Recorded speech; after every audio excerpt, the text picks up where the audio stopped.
दोस्तों, आज मैं आपको एक ऐसी सच्चाई बताने वाला हूं जो सिर्फ एक खबर नहीं बल्कि पूरी दुनिया की अर्थव्यवस्था की नींव हिला देने वाली चेतावनी है। आपने 6 ट्रिलियन, 14 ट्रिलियन, 20 ट्रिलियन डॉलर जैसी भारी भरकम रकमें तो सुनी होंगी, लेकिन ये सिर्फ नंबर नहीं है। ये वो आर्थिक बम है जो किसी भी देश को रातों रात घुटनों पर ला सकते हैं।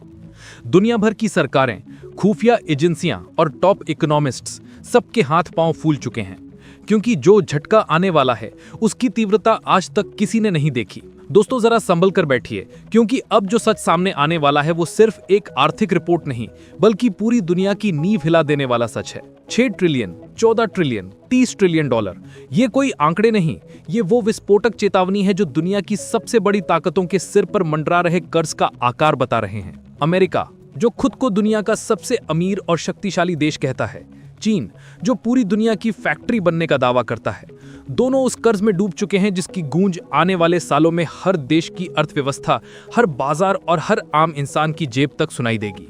ऐसे कर्ज जो सिर्फ अर्थव्यवस्था नहीं गिराते, सुपर पावर का ताज भी छीन लेते हैं। अमेरिका, जो खुद को दुनिया का नंबर 1 अमीर देश कहता है, चीन, जो पूरे ग्लोब का मैन्युफैक्चरिंग किंग है, जापान, जो तकनीक का बादशाह है, और भारत, जो इस समय दुनिया की सबसे तेज बढ़ती अर्थव्यवस्थाओं में शामिल है। लेकिन बड़ा सवाल यह है कि इतने शक्तिशाली देश आखिर कर्ज के दलदल में कैसे धंस गए? ऐसा क्या हुआ कि पूरी दुनिया की अर्थव्यवस्था अब एक पतली डोर पर लटकी हुई है? आज के इस ग्लोबल डिकोड में हम खोलेंगे वो राज जो ना सिर्फ आपकी सोच बदल देगा बल्कि आपको ये समझा देगा कि दुनिया वास्तव में किस आर्थिक तूफान की तरफ बढ़ रही है। तो बने रहिए हमारे साथ, और हाँ, अगर आप पहली बार हमारा वीडियो देख रहे हैं तो हमारे चैनल को अभी सब्सक्राइब करें और बेल आइकन को दबा दें। सबसे पहले बात करते हैं अमेरिका की। अमेरिका, जो खुद को दुनिया का सबसे अमीर देश कहता है, आज कर्ज के ब्लैक होल में सबसे गहरी डुबकी लगा चुका है।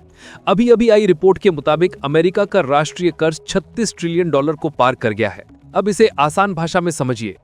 अगर इस कर्ज को चुकाने की जिम्मेदारी हर अमेरिकी नागरिक पर बराबर बांट दी जाए तो हर व्यक्ति को लगभग 1 लाख डॉलर यानी करीब 84 लाख रुपए अपनी जेब से देने पड़ेंगे। सोचिए जरा, दुनिया की नंबर 1 अर्थव्यवस्था भी अगर इतनी बुरी तरह कर्ज में है तो बाकी देशों का हाल कैसा होगा? लेकिन असली सवाल यही है, आखिर अमेरिका को इतना भारी भरकम कर्ज देता कौन है और क्यों? दोस्तों, अमेरिका के सबसे बड़े कर्जदाता कोई छोटे मोटे देश नहीं है।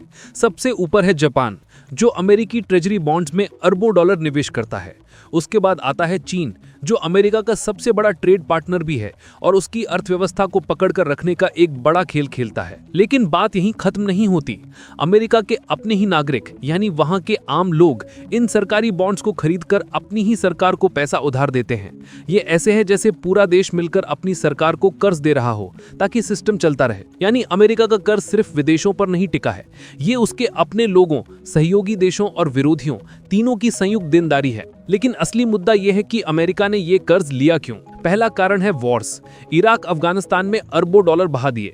दूसरा कारण है स्टिमुलस पैकेजेस, 2008 का फाइनेंशियल क्राइसिस आया, 2020 का कोविड आया, हर बार सरकार ने पैसा छापा और कर्ज बढ़ता चला गया। तीसरा कारण है टैक्स कट्स, अमीरों के लिए टैक्स कम किया गया लेकिन सरकार की इनकम घट गई और कर्ज बढ़ता रहा। लेकिन रुकिए, सबसे बड़ा सवाल तो अभी बाकी है।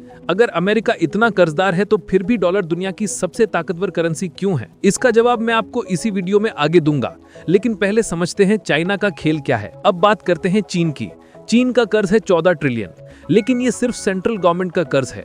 अगर लोकल गवर्नमेंट्स, कंपनीज और हिडन डेट्स को जोड़ें तो ये आंकड़ा 50 ट्रिलियन डॉलर तक पहुंच जाता है। देखिए दोस्तों, चाइना ने घोस्ट सिटीज बनाई, ऐसे शहर जहां कोई रहता नहीं, लेकिन अरबों डॉलर खर्च किए गए। बेल्ट एंड रोड इनिशिएटिव के नाम पर छोटे छोटे देशों को कर्ज दिया और जब वो चुका नहीं पाए तो उनके बंदरगाह, हवाई अड्डे चाइना ने ले लिए। श्रीलंका का हम्बनटोटा पोर्ट, पाकिस्तान का ग्वादर पोर्ट, सब चाइना के पास चले गए। लेकिन अब चाइना की अपनी इकोनॉमी संकट में है। रियल एस्टेट सेक्टर ढह रहा है, एवरग्रांड जैसी कंपनियां बैंकरप्ट हो गई हैं, यूथ अनएम्प्लॉयमेंट 20% के पार पहुंच गई है।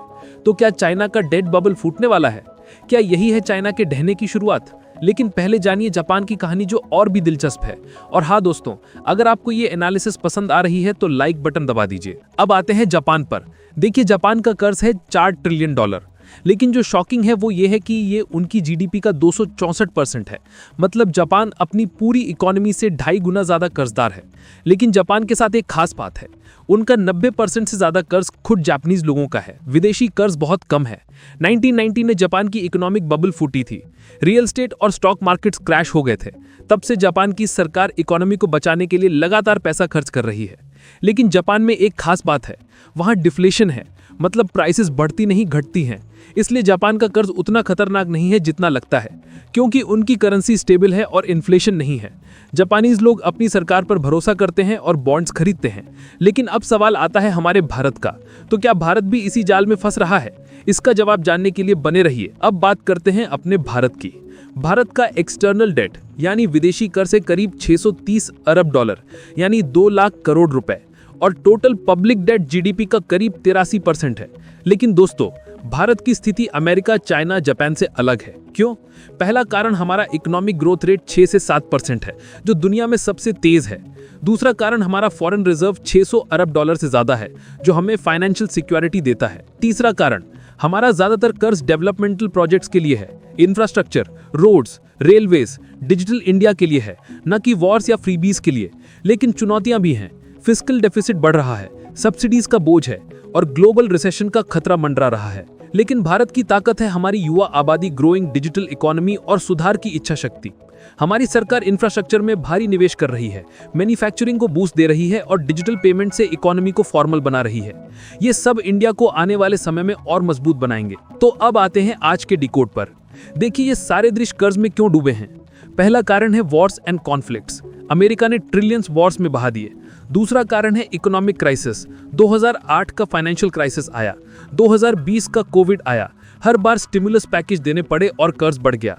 तीसरा कारण है पॉलिटिकल प्रॉमिसेस, हर सरकार इलेक्शन जीतने के लिए फ्रीबीज देती है जो कर्ज से आते हैं। चौथा कारण है चीप मनी, जब इंटरेस्ट रेट्स कम होते हैं तो सरकारें सोचती हैं कि अभी कर्ज लेना सस्ता है और लेती चली जाती हैं। लेकिन सबसे बड़ा खतरा क्या है? डेट ट्रैप, जब कर्ज इतना बढ़ जाए कि सिर्फ ब्याज चुकाने में ही पूरा रेवेन्यू चला जाए, तब इकोनॉमिक ग्रोथ रुक जाती है, करेंसी गिर जाती है और देश संकट में आ जाता है। श्रीलंका को देख लीजिए, ग्रीस को देख लीजिए, वेनेजुएला को देख लीजिए, ये सब देश डेट ट्रैप में फंस गए और आज भी उबर नहीं पाए हैं। इसलिए हर देश को सावधान रहने की जरूरत है। तो दोस्तों, आज का सबक क्या है?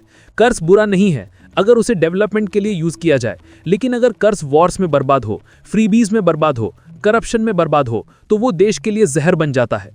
भारत के लिए जरूरी है कि हम फिस्कल डिसिप्लिन बनाए रखें, इंफ्रास्ट्रक्चर में निवेश करें और अपनी इकोनॉमी को मजबूत बनाएं। हमें प्रोडक्टिवली कर्ज लेना है, न कि पॉपुलिस्ट मेजर्स के लिए। तो दोस्तों, कैसा लगा आज का डिकोड? कमेंट में बताइए। और हाँ, अगर आपने अभी तक हमारे चैनल को सब्सक्राइब नहीं किया है तो अभी करें, बेल आइकन दबाना मत भूलिएगा। लाइक करें, शेयर करें और ऐसे ही इंटरेस्टिंग वीडियोस के लिए बने रहिए हमारे साथ। मैं फिर मिलूंगा आपसे एक नए डिकोड के साथ। तब तक के लिए जय हिंद।